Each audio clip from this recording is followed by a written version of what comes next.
자, 사진 한번 보여주시겠어요?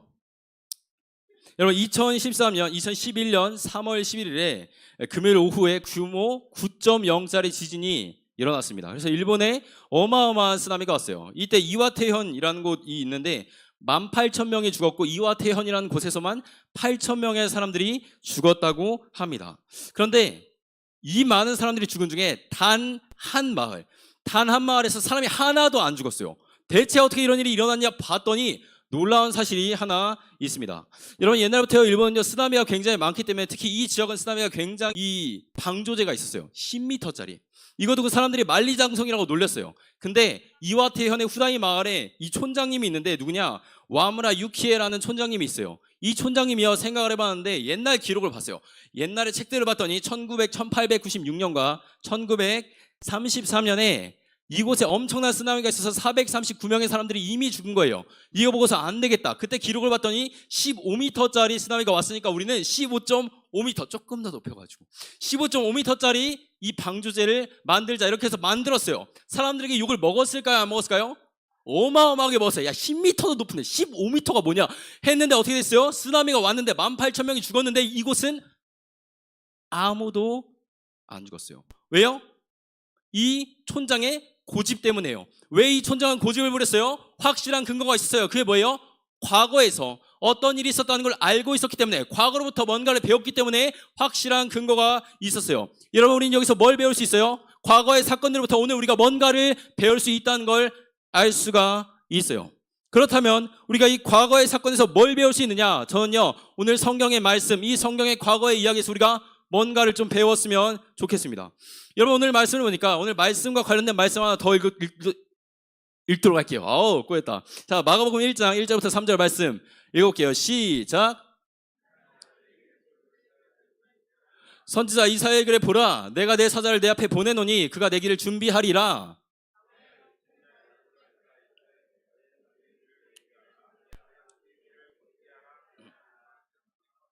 아멘. 여러분 오늘 하나 양해해 주시면 감사할 게 있는데 오늘 성경 말씀이 좀 많아요. 오늘은요 제가 성경의 말씀이 뭘 말하는지 되게 구체적으로 설명할 거예요. 저번에는 문제식 가지고 쭉 인트로를 길게 하는데 오늘은 성경 말씀을 주제로 풀어낼 겁니다. 약간 지루할 수 있지만 조금만 더 집중해 주세요. 여러분 이 말씀에서 뭐라 말해요? 세례 요한이라는 사람이 있어요. 이 세례 요한이 누구냐? 보니까 이사야 선지자가 예언을 했던 사람이다. 하나님의 길을, 하나님이 오실 길을 미리 준비하라는 사람으로 하나님께서 이미 준비했던 사람이 세례 요한이다. 이렇게 말을 하고 있습니다. 여러분 세례 요한이 그래서 뭘 했어요?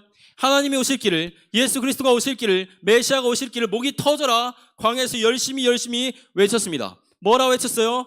여러분 회개하세요. 천국이 곧 옵니다. 종말의 때가 곧 다가옵니다. 마지막 때가 옵니다. 그러니 여러분 회개하시고 잘못한 거 있으면 청산하시고 이제 그분의 나라를 준비하십시오. 그렇지 않으면 후회하게 될 겁니다. 이렇게 말을 하는 거예요. 여러분 세례 요한이 어떤 사람이었어요? 예수님 오기 6개월 전에 먼저 태어나서 예수님의 오실 길을 준비했던 사람입니다. 여러분 이 세례 요한은 어떻게 살았어요? 일평생 광야에서 메뚜기와 석청을 먹으면서 굉장히 재미없는 삶을 살았어요. 멋없는 삶을 살았어요. 별로 멋있지도 않은 옷을 입고 살았어요. 그렇게 소리만 빽빽 지르다가 어떻게 돼요? 감옥에 잡혀가서 허무하게 목이 땡강 하고 죽게 됩니다. 여러분 근데 예수님께서 이 세례 요한에 대해서 뭐라 말씀하세요? 허무하게 죽은 이 사람이 뭐래요? 이 땅에서 가장 대단한 자일 수도 있다. 이렇게 칭찬을 하십니다. 근데 저는 이 세례 요한의 얘기를 보면서 야 이게 요한만의 이야기가 아닐 수가 있겠다. 오늘 우리에게도 해당되는 이야기일 수 있겠다라는 생각이 듭니다. 여러분 세례 요한 당시에 사람들이 기대했던 게 뭐예요? 메시아가 올 것이다. 여러분 오늘날 우리가 기대하는 게 뭐예요? 예수 그리스도가 종말의 때에 다시 올 것이다. 뭐라고요? 종말의 때에 예수님이 다시 오신다고요. 여러분 이거 믿습니까? 여러분 성경은 분명히 마지막 날에 예수 그리스도가 이 땅에 오셔서 이 땅의 모든 것들을 파하시고 모든 것들을 무너뜨리고 이 땅을 새롭게 하신다 해요. 심판의 때가 있을 거라고 이야기를 합니다. 여러분들 그날을 준비하고 있습니까? 여러분 우리가요 그럼 어떻게 하면 이런 것들을 전할 수 있을까? 사람들에게 세례 요한처럼 어떻게 하면 전할 수 있을까라고 생각해 봤을 때 아마 쉽지 않을 거예요. 학교에서 갑자기 길가에 나가서 여러분 마지막 때가 왔습니다 라고 외칠 수 있어요 없어요? 있어요 없어요? 할 수 있겠어요? 없겠죠 그죠? 그럼 어떻게 해야 돼요? 전도 안 할 거예요? 자 그런 여러분들을 위해서 제가 하나의 굉장히 좋은 대안을 가져왔어요. 여러분, 곧 있으면 어떤 날이에요? 크리스마스. 따라해볼까요? 성탄절. 성탄절. 자, 성탄절 어떤 날이에요? 예수님이 이 땅에 오신 날이에요. 그죠? 봄과 아다리가 맞죠? 그죠? 예수님이 이 땅에 오신 날, 오셨던 것처럼 다시 오실 것이다. 친구들에게, 야, 크리스마스에 교회 한번 와봐라. 야, 우리가 뭔가 발표를 한다. 야, 성탄 발표회 준비하고 있어. 이런 성탄 발표를 우리가 준비하고 있어요. 어떻게 하겠어요? 참여할 사람들은 아무나 참여 못해요. 이미 대부분 다 꾸려졌지만 열심히 참여하고, 아닌 사람도 어떻게 해요? 못하니까 뭐 해야 돼요? 기도하면서 친구들 불러가지고, 야, 우리 24일 날 여기 토요일에 앞마당에서 뭐 한다. 전해야겠죠. 그죠? 기쁜 소식을 전할 때 우리가 예수 그리스도의 다시 오심을 준비하는 세례 요한 같은 사람들이 될 것입니다. 저는 오늘 우리가 그렇게 해서 마치 시험 전날에 공부 좀만 더 할 걸, 준비 좀만 더 할 걸 하고 후회하는 것이 아니라 미리 준비해서 시원한 마음을 가지고 시험에 임하는 그런 사람들이 되었으면 좋겠습니다. 따라해볼까요? 예수님 다시 오십니다. 예수님 다시 오십니다. 예, 그렇게 믿는 저와 여러분들이 될 수 있기를 간절히 소망합니다. 사진 보여주시겠어요? 여러분, 이게 뭐냐면요. 혹시 여기 종혁이 왔니? 종혁이? 종혁, 오케이. 종혁 하이? 종혁, 잠깐. 자, 나와보세요. 뭐냐? 자, 여러분, 제가 12월 6일 어떤 날인 줄 알아요? 무려 양정규 강도사 탄생일입니다. 여러분, 탄신일이에요. 근데 양정규 강도사가 12월 6일에 태어났는데, 자, 생일날 제가 뭐 했을까요? 화요일날? 교회 와서 출근해서 저녁에 뭐 먹었을까요? 라면 끓여 먹고 어떻게 해요? 계속 일했어요. 밤 늦게까지 야근했어요. 여러분, 그래서 제가 그 얘기를 했어요. 단톡에. 그랬더니 종혁이라는 친구가 제가 알기로 교회에 안 나온 지 되게 오래됐는데 뭐 1년 안 나왔다 했나? 저한테 마이쮸를 보냈어요. 불쌍하다고. 그래서 제가 이거 친구들에게 얘기한 거예요. 야, 내가 애들한테 불쌍해가지고 이거 받았다. 근데 여러분, 저 친구 많아요. 저 이번에 생일 선물 많이 받았어요. 저 오늘 예배 끝나고 저녁에 그 여사친들 만나러 갑니다, 여러분. 저 친구 있어요. 그런데 여친 다 있는 거 아니에요? 아무튼, 자, 그런데 여러분, 중요한 게 뭐냐? 여사친이 중요한 게 아니에요, 여러분. 중요한 게 뭐냐? 여러분, 제가 왜 생일날 안 지켰어요? 친구가 없어서가 절대 아니에요, 여러분. 왜냐? 제가 하나님의 일을 위해서, 여러분들에게 더 좋은 걸 주기 위해서 그날 참고 안 놀고 열심히 뭔가 한 거예요. 밥 먹는 시간이 아까워서 라면 대충 끓여 먹고 그냥 빨리 일한 거예요. 왜요? 그게 제가 하나님을 위해서 줄 수 있는 최선의 것이기 때문에, 여러분들을 위해 줄 수 있는 최선의 것이기 때문에. 저도 약간 생색 좀 낼게요. 자, 여러분, 근데 제가 봤을 때요, 오늘 하나님의 나라를 준비하는 사람들에게도요, 이런 태도가 좀 필요하겠다라는 생각이 듭니다. 제가 여러분들에게 생일날 지키지 말라고 하는 거 아니에요. 놀지 말라고 하는 거 아니에요. 뭐냐? 우리에게 구별된 태도가 필요하다. 믿지 않는 사람들과는 다른 태도가 필요하다라는 말씀을 드리고 싶어요. 여러분, 오늘 말씀을 보니까요, 누가복음 1장에서 세례 요한의 탄생에 대한 이야기가 있습니다. 천사가 세례 요한이 태어나기 전에 아버지한테 말씀을 전해줘요. 이때 이런 표현이 있습니다. 누가복음 1장 15절 말씀이에요. 우리 한번 따라 읽어볼게요. 자, 졸리면 고개 좀만 들고 자, 읽어볼게요. 시작.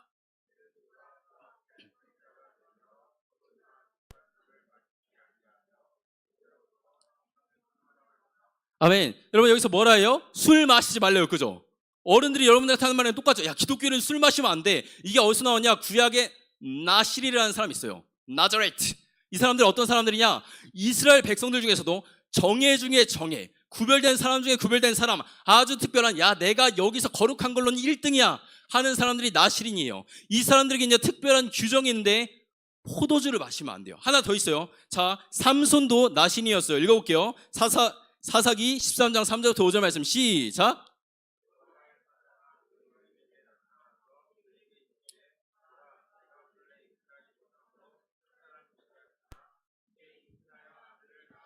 그러므로 넌 삼가 포도주와 독주를 마시지 말며 어떠한 부정한 것도 먹지 말지니라.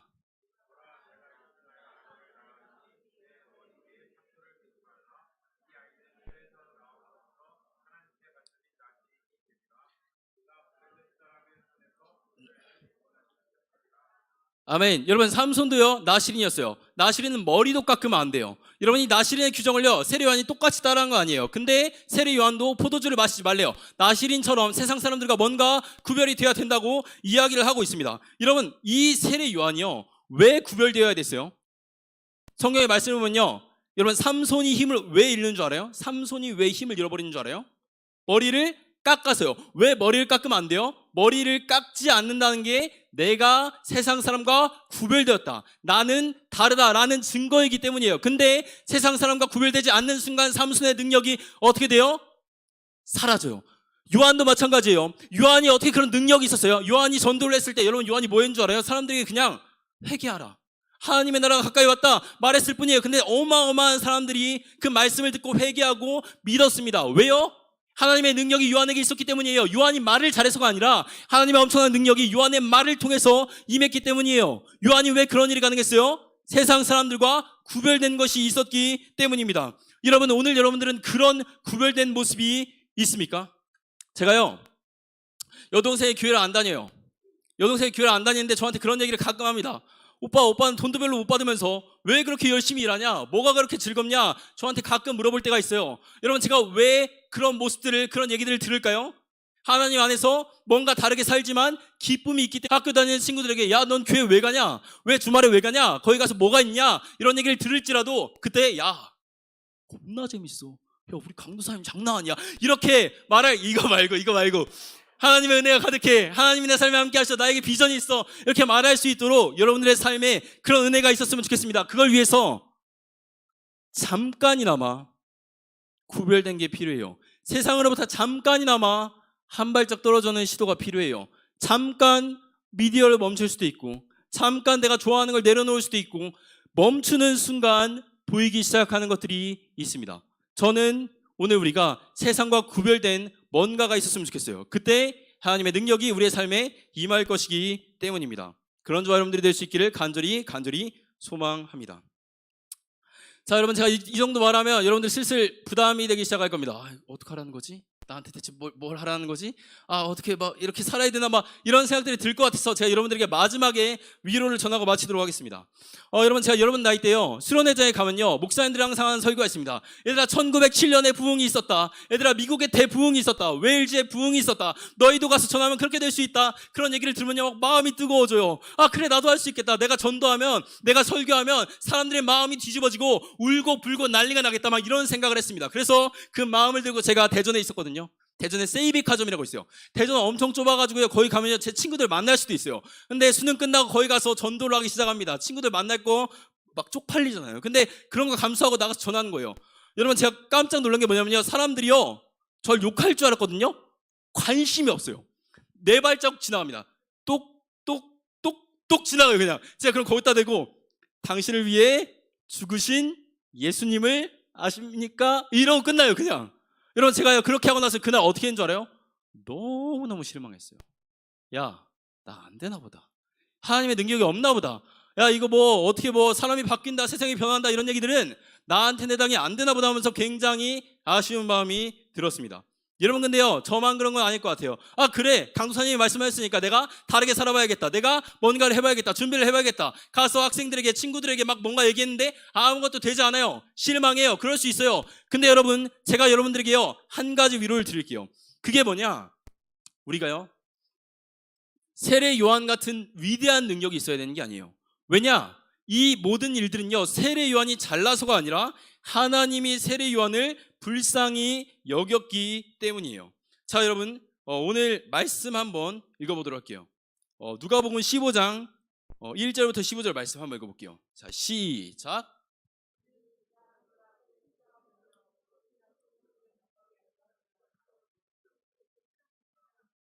이스라엘 자손을 주 곧 그들의 하나님께로 많이 돌아오게 하겠습니다.